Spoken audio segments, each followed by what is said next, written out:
Olá, amigos, bom dia! Final de semana chegando, bom, não é? Eu espero que você tenha tido dias assim, embora trabalhosos, mas dias de vitória, especialmente contra a sua própria vontade. Difícil isso, não é?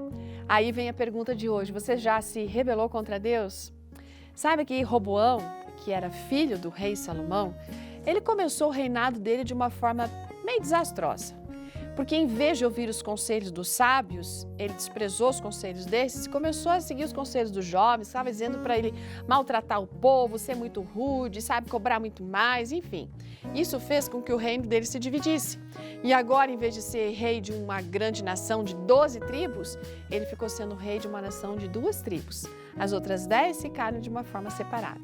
Então, preocupado com as consequências dos seus atos, né? Aquele rei, então, mandou um embaixador para falar com aquele resto do povo lá.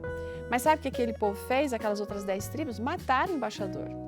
Então o rei juntou todos os seus homens para ir guerrear contra o povo que ele dizia ser rebelde. Mas Deus, então, mandou um mensageiro dizendo para ele: não faz isso não, Roboão.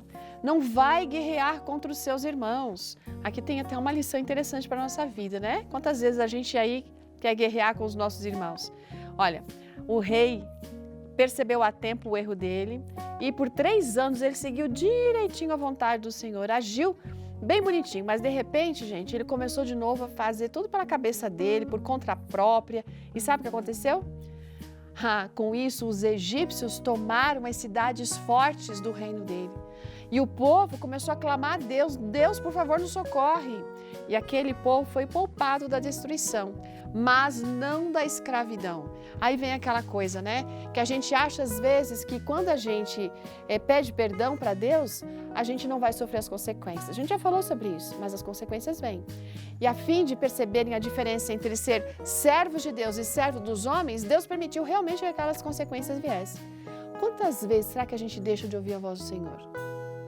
Deus permite, queridos, a gente enfrentar as consequências das nossas escolhas muitas e muitas vezes, exatamente para salvar a gente de nós mesmos. Você já experimentou consequências de não ouvir a voz de Deus?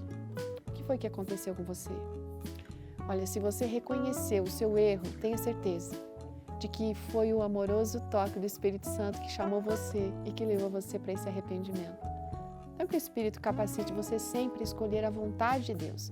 E se por acaso você colocou a sua vontade acima da vontade de Deus e agora está enfrentando as consequências, sabe? Faça como o povo de Judá naquela época. Corra aos pés do Senhor para viver conforme os gloriosos e grandiosos planos que Ele tem para você, porque os planos dele são maiores e melhores que o nosso. Vamos orar?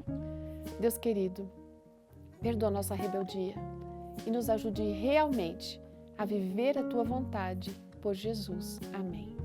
Ótimo dia, até amanhã. Tchau.